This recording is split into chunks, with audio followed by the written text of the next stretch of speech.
Hey everybody, episode something, I think 231, who knows. Last week you got it though. So I think it's 231, we'll hope it is. So I wanted to finish your point on the bench press, but first I think I need to explain a few things a bit better. So first things first, yes, OG Strongfit is back. Right?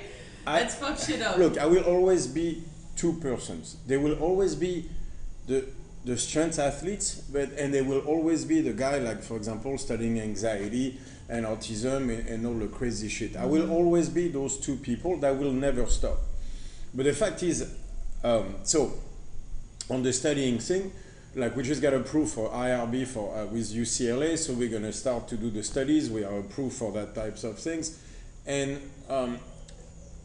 so you have to understand a little bit, like when I started doing the seminars with Strongfit and everything, I came as a strength athlete who started to learn really fast and wanted to go toward the mental health aspect. So I'm actually succeeding on that one. Again, like the UCLA stuff is about to start. At the same time, the UCLA stuff is about to start. So that means that it started to free some of my neurons toward going back, being Julian, the strength athlete.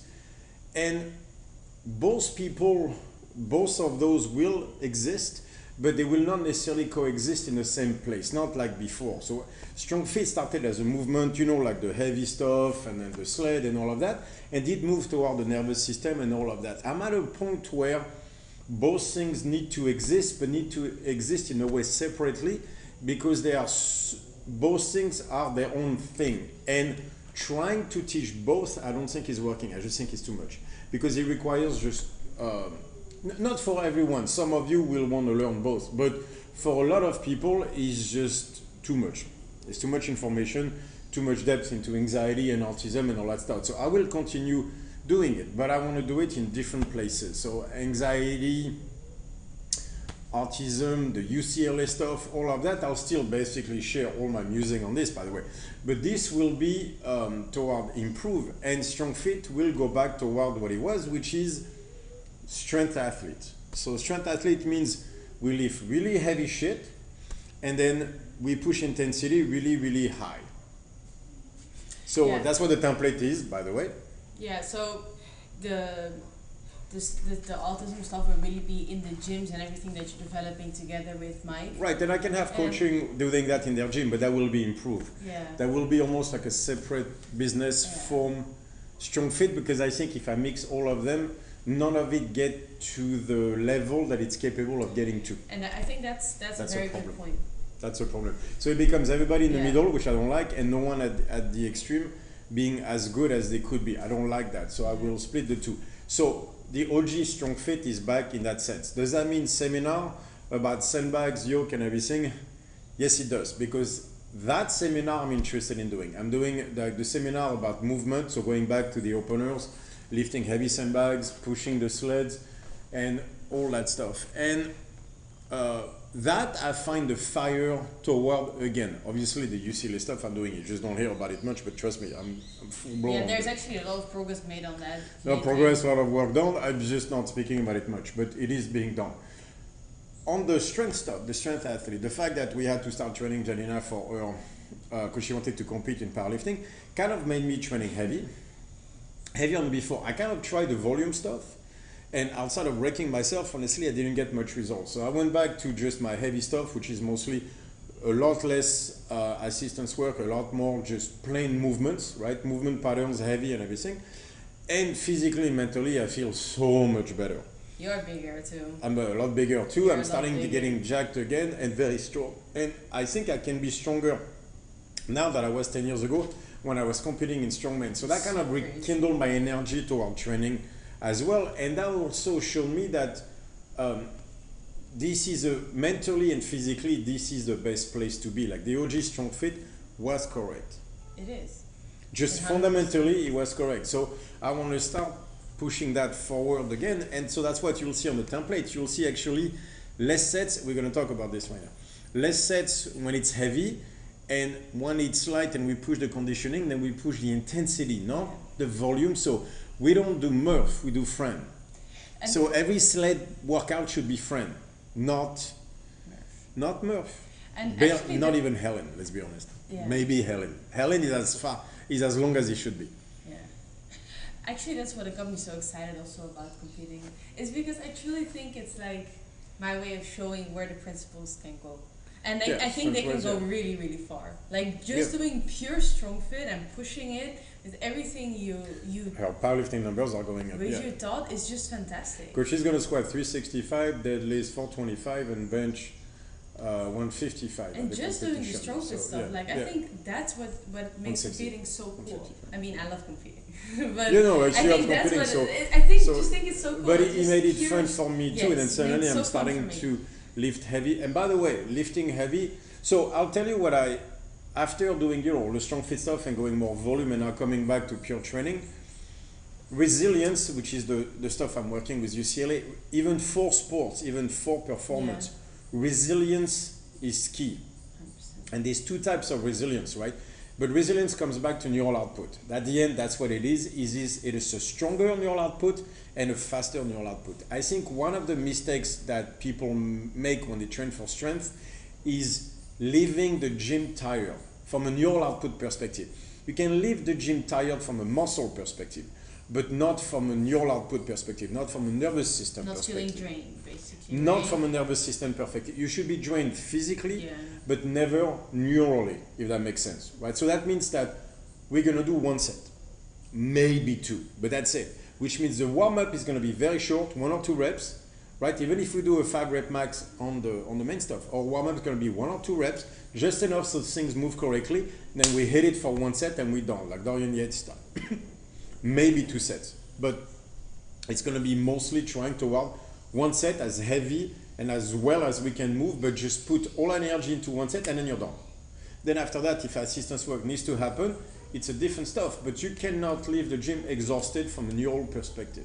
That's very important because this will lower, if you do get exhausted like that, you will feel tired after in a bad way, not physically, but neurally. That will impact your day, and I think it will lower your resilience. Obviously, I've seen that with autism a lot, is when your output is applied to volume, their aggressive behavior comes up. It's because I think it puts you in a state of fatigue that is really negative for people.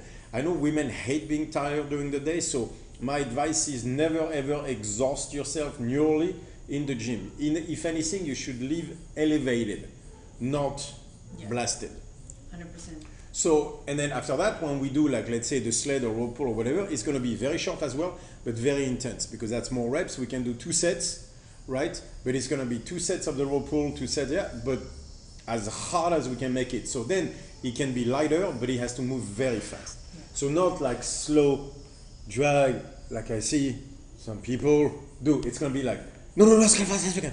Like we're gonna pull as hard as we can, we're gonna move as hard as we can, and when we sprint, we're gonna sprint the sled as fast as we can. So all that stuff, it's OG, burn the question, OG strong fit. So that's what we're back to. So I would like to get you with us into that one because I think from the messages I'm getting, I think a lot of people are happy to see me going back to OG strong fit. I never left, but it's true that training wise, I'd somewhat cheated on strong fit. I was trying, I need to experiment things myself, otherwise I cannot teach them. And so I spend a lot of time with internal torque and also the anxiety stuff and things like that. But let's put it this way, learning from the whole experience, I can tell you strength is key. Neural output is key, and neural output is strength anyway. So explain that a little bit more, because I think it's a very interesting point. You're saying like you explored a lot towards like internal torque, external torque, and how did that like make you like look back and now neglect the strength? problem with exploration versus exploitation is always the same. You can't really have markers in exploration, right? You feel, it's like they say, feel your biceps, whatever. Choose one, because I don't. Glutes or whatever. Yeah, let's say biceps because biceps are still a problem. It's like, all right, give me a marker on how to feel your biceps because I get a pump, I feel them. So, okay, I want to feel them more. All right, so but after a while, define more. Like, because, it's going to fluctuate anyway. Like, there's no marker to this. How do I know I'm doing good? It's kind of an emotion. So, where am I going with this? And then also, what is the goal? What does success look like? So, when I'm in exploration mode, what does success look like? whenever you do something, you have to know what success looks like. Otherwise, you're going to be utterly lost within 6 months.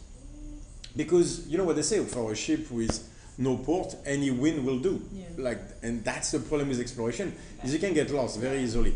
What I like about what we're doing right now is there is a competition to shoot for, so that means that she's going to have to perform that day, and there is a number associated with that. So if she goes from 180 to 117, then my training was wrong. You know, like I don't like data. Or I did something wrong. Yeah, you know, like I don't like data on a daily basis. But the fact is, there has to be, so building is not testing. That's a fact. And you need to spend most of your training building. But if you're not testing once in a while, how do we know we're moving forward? Because there still has to be something moving forward. And there's different ways of testing. Like kind of we know like numbers are good though. Yeah. I mean, some numbers, 100%. Not all the time, don't get me wrong. Like, as I say many times, don't live like looking at the fucking rowing machine that to know where you're at. But once in a while, you have to do a 500-meter row or a 2K row to know that you're getting better at rowing. Because, and if your goal is not to get better at rowing, then what is the goal? What does success look like? Let's say you row 2-3 times a week, you don't care about the average that you do. Okay, but you're doing this for a reason. Or if you train for no reason, then why are we talking about programming? Then it doesn't matter. Yeah. Just do whatever makes you feel good and then we're done. Yeah. But then that's not a conversation we're having, because if you want to be a strength athlete, then yeah, you're going to have to pay attention to numbers, because it has to be fucking heavy most of the time. Personally, I think if you're not going forward, you're going backwards. I don't think there's something that exists as maintenance. But the key is, for example, in some way, a competition once a year, a local competition once a year in powerlifting is great. You choose the weight, so how bad can it be? A local strongman competition, nothing too crazy, but it will keep you accountable toward your training. No, let's not go there. So local strongman or local powerlifting, it will keep you accountable toward your own work. It will make training enjoyable. Yeah, it will make you a little bit anxious about competing. Good, then you have to train correctly. Again, like there has to be. That's also like, and actually just the numbers I don't think show the principles. I think the whole approach to, for example, my past competition was a representation of the Strongfit principle, dealing with anxiety, new environment. The fact that she could perform on stage is what mattered. That was a relief for me. Yeah, exactly. But anyway, that is the whole thing though. Right. If you can be consistent in training, that's a representation of your mental state as well. I wanted to talk about this today before we go into the stuff about bench pressing. I've been coaching for a long time, and I deal a lot with I want this. So, for example, like I give a programming and people try to adapt it, which is normal because you have to adapt to your own frame and stuff like that. But many times that adaptation is I want that, and they're trying to consciously make the principle work for them.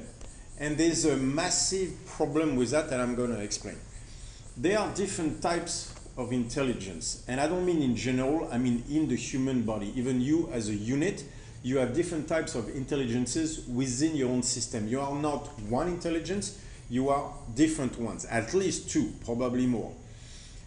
There are hierarchies in the nervous system. I don't even know it's a Strongfit podcast, I haven't changed. There are hierarchies in the nervous system. The conscious mind there's 8 of them. Usually is around the like 6, 7, 8. This is where the conscious mind actually operates. Most of the hierarchies below that, you do not approach the conscious mind. The first hierarchy is the heart. Should it beat faster or slower based on the environment around it to solve the problem of the environment? Second hierarchy, for example, is how fast is the blood being pumped? How hard is the blood being pumped? So it's not just faster or slower, it's also how hard is going to throw the blood in the rest of the body. That's a hierarchy. That's not on the conscious level, obviously. You are not aware your heart is doing it, but it's doing it to deal with the environment. Whenever a problem is not solved, you go up a hierarchy. That's how evolution got us moving forward. Right? So eventually, as problems are not being solved in lower hierarchies, they're being solved in higher hierarchies, aka the conscious mind. You have to understand, though, that the conscious mind was developed for one thing and one thing only, to allow us to live in tribes. That's what evolution, that's a polyvagal theory. Anyway, if you see the brain uses 20% of the energy, even though it weighs 2% of the body mass, and stuff like that. the networks of the brain use far more energy than the localization. Anyway, I made a podcast about that. The point is, we use a lot of energy toward being social, right? That's the point of evolution, is that. So we have that social intelligence. That tells you that the conscious mind is a social intelligence. A social intelligence is a comparative intelligence, because that's how you live in tribes. So if you see what the conscious mind does, is it compares. So that means that when it comes to movement patterns, which is another type of intelligence, when the conscious mind gets there and always compares yourself to another part of the tribe. So you'll see when people ask you as a coach, they go like, did I do it right? Did I do this? What about this? What they're saying is, compared to that guy over there, am I moving correctly compared to what you saw, compared to yourself? The social intelligence is a comparative intelligence, right? So the conscious mind is a comparative intelligence, which means whenever you go into a movement thinking, I'm going to do this, or I want that, or I, whenever you put I, you're comparing yourself. This is why anxious people are always like, am I doing it right? What do you think? Yeah. And that's the problem, is when you try. So what is the main problem is that? It means that the main problem is that is when you try to have a movement pattern in place, and you're thinking, I'm doing this, is actually you're not. You're not thinking, I'm doing this, you're thinking about everybody else doing it, because it's a comparative intelligence. So now, as you lift up, you're thinking about the other guy who lifted up, this guy, that guy. He might not actually come directly in front of you, but trust me, that's what you're doing. You are comparing your movement to someone else. So by definition, you're not doing your own movement. You're doing a social movement, a communal movement. You're doing a movement based on everybody else. And that's the problem with it. What is a movement pattern? Movement patterns start with the myotones. The myotones are linked directly to the spine. That's a movement pattern intelligence that does not resolve around other people, but only about itself. So it's not a prediction system, it's an observation system. It's the bottom up. That's the movement pattern we need when it comes to you moving. So that means that a movement pattern cannot be thought, it can only be done. Why the sandbags work so well. That's what the sandbag works well, because you grab it, and no one else has done it. Very few. You see it on Instagram, but it's not really a constant show of it. You feel it everywhere, and you squat it up and down. And the reason they feel so good after is because you cannot spend as much neural output on the sandbag. As hard as it is, it's not the same drain as actual barbell, because a barbell you put more weight. Yeah. So against gravity, there's more work to be done. The sandbag is more energy being spent, but neurally speaking, it's not as draining as the barbell, because technically it's less weight, even though it's 20 times harder. But it's a different harder. It's not harder neurally, it's harder for the body, muscle capacity, and everything. So the sandbag is great because there's a divide between neural and muscle capacity, whereas the barbell, because you put more weight neurally, you're going to drain yourself more. It's far more efficient at draining you neurally. Is that better? That's another conversation, even though I don't think so. Yeah. But anyway, the I want is a comparative intelligence. So when you start to go that way mentally, you're already screwed. I want does not matter. I need is what we're looking for. Movement patterns from your body. That's what we're shooting for. Yeah. So do not impose with your mind what we're going to do. That's the problem with activate your pec on the bench. You're thinking about that, most likely you're wrong. It's even activate your triceps. That's not what I want you to do. We're going to talk about how to warm up so that everything is in place and you just bench. So we can do a lot of stuff prior, but when you bench, especially heavy, I just want you to think neural output, just move that fucking weight, but not from the head, from the body. And so let's talk about it because it comes down to assistance work, and which we can use, for example, for the warm-up. So we were talking about on the bench not being a pec exercise, but a tricep exercise. Mm-hmm. Right, so look at what you do all day, every day. You move things with your shoulders. Like you do stuff like this, it's always shoulder, right? You lock your elbows when you type and everything. So you use your shoulders all day. Is it really a surprise that when you bench, you're gonna go to the shoulders first? Because that's what you keep activating, right? So how much pressing do you do during the day? Yeah, no, no. When do you use your triceps? Barely any. You also barely use your bicep, let's be honest. You just move like that, it's all shoulder movement. So in order for the bench to be a tricep exercise, we're gonna have to go at the triceps. But the myotomes tell you it has to be the right movement pattern. So let's talk about the bench press as a movement pattern. When I reach here, what I want is, I was saying, it's all a tricep exercise. So think about it this way. What we want basically is we want the elbows to come together. But, because that's, you know, like it's going to allow us to press. Most people though, if you see, is they bring the elbows up. Like imagine you're benching, they bring the elbows vertically. Actually, what I want is I want the elbows to come as horizontal to the ground, as parallel to the ground as possible. They won't be exactly, but you get the idea. So I want you to do that exercise, not if you're driving, obviously, but otherwise. Put your hands here, and I want the elbows to only move parallel to your chest and not perpendicular. Most people will have to bring the elbows up perpendicular. In order to bring the elbows together, so horizontal to your chest, what do you have to do? If you see, the only way this would work is if I actually push myself back. Then my elbows just come in. If you see video, see what I'm saying? My elbows come in and they're gonna get close to each other, adduction, which by the way engage my chest anyway, but it's because I'm moving myself away. So if you try to bring your hands up, the elbow will be vertical, imagine you're benching. Whereas if you try to move yourself back, you'll be able to press the elbows toward each other. So if you see on the bench that the best bench pressers explain, that's exactly what they do. First, they throw the weight up with their legs, and then they push themselves into the bench. By pushing themselves into the bench, instead of bringing the elbows up, they bring it at, let's say, 45 degrees. You know, like parallel is obviously not possible, but it is the idea. That's what they're doing. They're pushing themselves away because it allows the elbows to come together instead of going up. And with this part, you also activate like the whole back anyway. area. But if I go up like this, I'm using all shoulders. You only use the upper back But here. you have to, you have to use. Back. But then you come this way, which is what Ryan Cole was talking about. You just extend the arms. But if you see, when I extend the arm, the elbow come toward each other, not up. So it's not elbows up; it's elbow toward each other. To that, you want to push yourself away. So if you see what you do all day is you lock the elbows, anything. What you don't do is you don't move the elbows together.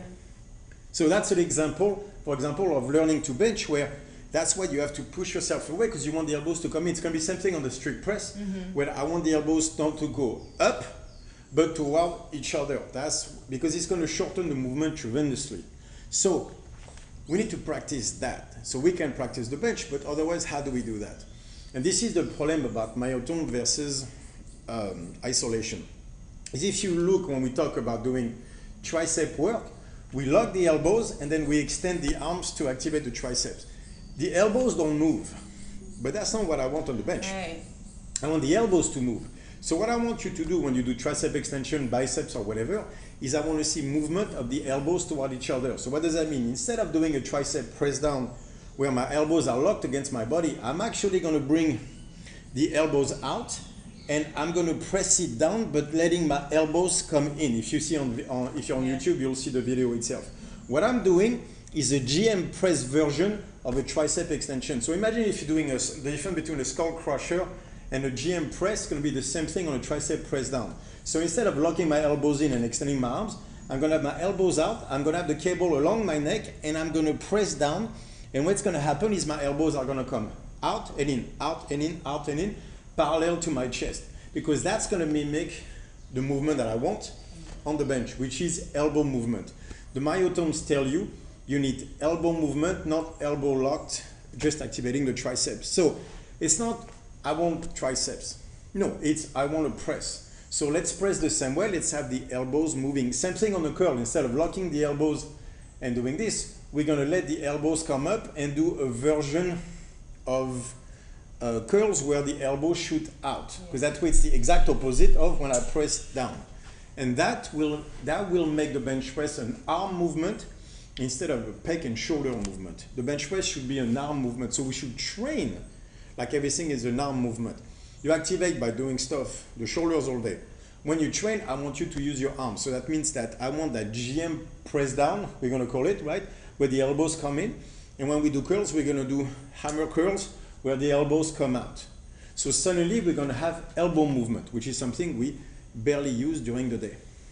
That's how we're going to prepare for the bench press. That's also the assistance work for the bench press, is always elbows moving. Move the elbows, because then it becomes a arm movement. So for example, when you do power clean, that's exactly what you don't do. You don't let the elbows do anything. Yeah. Hopefully. So you just come here a little bit and then you come in. But for the bench, it's going to be an arm movement. So we need to apply yourself in that sense. So you see the exercise when you push yourself away, how that's going to translate into using the triceps versus doing elbows that go up, which is all shoulder, all pecs. That's why your shoulders are hurting. To go back to where we were talking last week. You don't want, let's say you're bench pressing, you don't want your elbows to go up vertically. You want them to go toward each other. Look at the best bench presser. It's the seven men that bench press 700 pounds raw. 3 of them had a complete stop on the stomach, threw it up, and then basically push themselves away. And you see the elbows coming toward, they don't just keep pushing the elbows up, the elbows are trying to meet each other. By the way, what I'm referring to right now is exactly what a power shirt does. Yeah, okay. It brings like this, it brings the elbows together. So what you see when they get here, all they have to do, the equipped, is extend the elbows. So they work out extending the elbows. Yeah. But even you can if you also have see that, like a lot of them have like super. Mark Bell, like he's, you know, like the stuff he uses on his arm, sorry, I forget the name of it. Like when he gets here, he stretches, throws up, and then brings the elbows together. The movement of the equipment shows you where the movement of your elbows should be. So that's why we need to train. Very interesting. I really like it. I mean, my bench is absolute shit, so I think this is so important for this everything. is what I want. So this was to finish last week. Next week will be a longer podcast because we're going to do the deadlift. But I wanted to finish that because I didn't go into that elbow. So I want it to be an arm movement. You're not using your arm during the day. That's what we need. But we need the correct form of training where your elbows move. So it's not want, it's need. So when you do that, no, don't think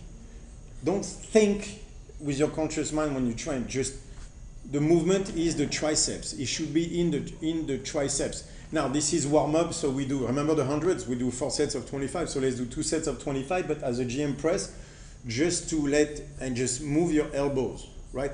Yes, you're going to feel your triceps, but the point is move your elbows. Then do the same thing as those weird curls with the elbows coming out. Yes, you're going to feel your brachialis, but the point is to move the elbows out, because that's what I'm going to need when I bench. Does that make sense? Movement patterns, not isolation. Yeah.